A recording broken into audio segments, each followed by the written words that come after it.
কুরুক্ষেত্রের যুদ্ধের পর অনেক দিন কেটে গেছে। দ্বারকায় শ্রীকৃষ্ণ একদিন গাছের নিচে বসে থাকাকালীন তার রাঙাচরণকে পাখি ভেবে ভুল করে বান মারেন জরা নামক এক শবর। তখনই মৃত্যু হয় শ্রীকৃষ্ণের এবং শ্রীকৃষ্ণের মৃত্যুর খবর পেয়ে দ্বারকায় ছুটে এলেন অর্জুন। শ্রীকৃষ্ণের সৎকারের সময় অর্জুন দেখলেন শ্রীকৃষ্ণের গোটা দেহটা পুড়ে গেলেও তার নাভিদেশ কিছুতেই পুড়ছে না। তখনই হয় দৈববাণী, ইনি সেই পরম ব্রহ্ম। সেই দৈববাণীতে বলা হয়েছিল, হে অর্জুন, একে তুমি সমুদ্রে নিক্ষেপ করো। তৎক্ষণাৎ সেই কথা মতো অর্জুন তাই করলেন। ঢেউয়ের মাথায় ভাসতে ভাসতে এগিয়ে চলল পরম ব্রহ্মের সেই নাভি, আর তাকে লক্ষ্য করে সমুদ্রের তীর ধরে ছুটে চললেন সেই শবর যার বাণে মৃত্যু হয়েছিল শ্রীকৃষ্ণের। দ্বারকা থেকে পুরী পর্যন্ত ছুটে অবশেষে সেখানেই শ্রীকৃষ্ণকে স্বপ্নে দেখলেন তিনি। আর স্বপ্নে দেখা দিয়ে শ্রীকৃষ্ণ বললেন, কাল ভোরে তুমি আমাকে তুলে নেবে, আর এখন থেকে তোমার বংশধরদের হাতেই পুজো নেব আমি। সেই থেকেই নীলমাধব রূপে পূজিত হতে থাকলেন শবরদের কাছেই শ্রীকৃষ্ণ। এরপর এলো কলিযুগ। কলিঙ্গের রাজা তখন ইন্দ্রদুম্ন দেব। বিষ্ণুর পরম ভক্ত ইন্দ্রদুম্ন একটি বিশাল মন্দির গড়ে তুললেন, এখন যাকে আমরা চিনি জগন্নাথ ধাম রূপে। কিন্তু তখন সেই মন্দিরে কোনো বিগ্রহ ছিল না। রাজসভায় একদিন সেই কথা প্রসঙ্গে রাজা ইন্দ্রদুম্ন জানতে পারলেন বিষ্ণুরই আরেক রূপ নীলমাধবের কথা। অমনি চারিদিকে লোক পাঠিয়ে দিলেন রাজা। বাকিরা সবাই খালি হাতে ফিরে এলেও ফিরলেন না রাজা বিদ্যাপতি। তিনি জঙ্গলের মধ্যেই পথ হারিয়ে ফেললেন এবং তাকে উদ্ধার করে বাড়ি ফিরিয়ে নিয়ে এলেন শবররাজ বিশ্বাবসুর কন্যা ললিতা। ললিতার প্রেমে পড়লেন বিদ্যাপতি এবং বিয়ে হলো দুজনের। বিয়ের পর বিদ্যাপতি দেখলেন প্রত্যেক দিন সকালেই শবররাজ কয়েক ঘন্টার জন্য কোথাও যেন চলে যান। রোজ সকালে কোথায় যান বিশ্বাবসু? স্ত্রীকে সে কথা প্রশ্ন করলে বিদ্যাপতি জানতে পারেন যে জঙ্গলের মধ্যে একটি গোপন জায়গায় নীলমাধবের পুজো করতে যান শবররাজ বিশ্বাবসু। এ কথা শুনে উৎসাহিত হয়ে ওঠেন বিদ্যাপতি। নীলমাধবের সন্ধান এতদিন পর পাওয়া গেছে, এখন আর কোনো মতে সে সুযোগ হাতছাড়া করা যাবে না বলে মনস্থির করলেন বিদ্যাপতি। নীলমাধবকে দর্শন করার বায়না ধরলেন তিনি বিশ্বাবসুর কাছে।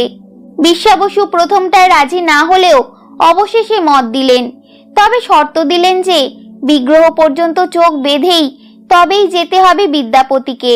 বিদ্যাপতি জামাতা হলেও কোনো মতেই নীলমাধবের সন্ধান দিতে চাননি বিশ্বাবসু। অবশেষে এই শর্তে রাজি হলেন বিদ্যাপতি। চোখ বাঁধা অবস্থায় যাওয়ার পথে গোটা রাস্তায় তিনি সর্ষের দানা ছড়াতে ছড়াতে গেলেন। যথাস্থানে পৌঁছে যখন তিনি নীলমাধবের দর্শন করলেন তখন তার প্রাণ আনন্দে ভরে উঠল। এরপর বন থেকে পুজোর ফুল কুড়িয়ে এনে বিশ্বাবসু যখন পুজোয় বসলেন তখনই দৈববাণী হলো এবং দৈববাণীতে বলে উঠলেন, এতদিন আমি দিন দুঃখীদের পুজো নিয়েছি, এবার আমি মহা উপাচারে রাজা ইন্দ্রদুম্নের পুজো নিতে চাই। এবার ভীষণ রেগে গেলেন শবররাজ। ইষ্ট দেবতাকে হারানোর দুঃখে বন্দী করলেন বিদ্যাপতিকে। কিন্তু কন্যা ললিতার বারবার কাকতি মিনতিতে বাধ্য হলেন জামাতাকে মুক্ত করতে। বিদ্যাপতিও সঙ্গে সঙ্গে সেই খবর পৌঁছে দিলেন রাজার কাছে। রাজা ইন্দ্রদুম্ন মহা আনন্দে জঙ্গলের সেই গুহায় পৌঁছে গেলেন নীলমাধবকে সাড়ম্বরে রাজপ্রাসাদে নিয়ে আসতে। কিন্তু একি, কোথায় নীলমাধব? গুহা থেকে উধাও হয়েছেন নীলমাধব। আটক হলেন শবররাজ। তখনই দৈববাণী হলো যে সমুদ্রে ভেসে ভেসে আসবে কাঠ, আর সেই কাঠ থেকেই বানাতে হবে বিগ্রহ।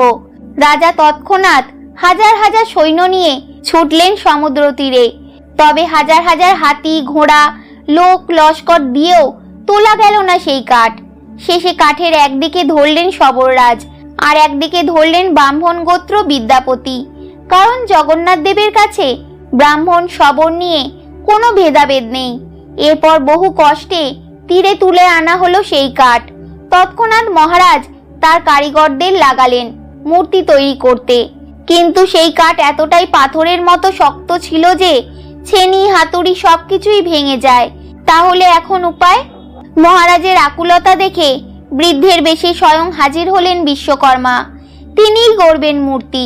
তবে শর্ত ছিল একটাই, 21 দিনের আগে তিনি দরজা না খুললে কেউ যেন তার এই ঘরে প্রবেশ না করেন। শুরু হলো বিগ্রহ তৈরি করার কাজ।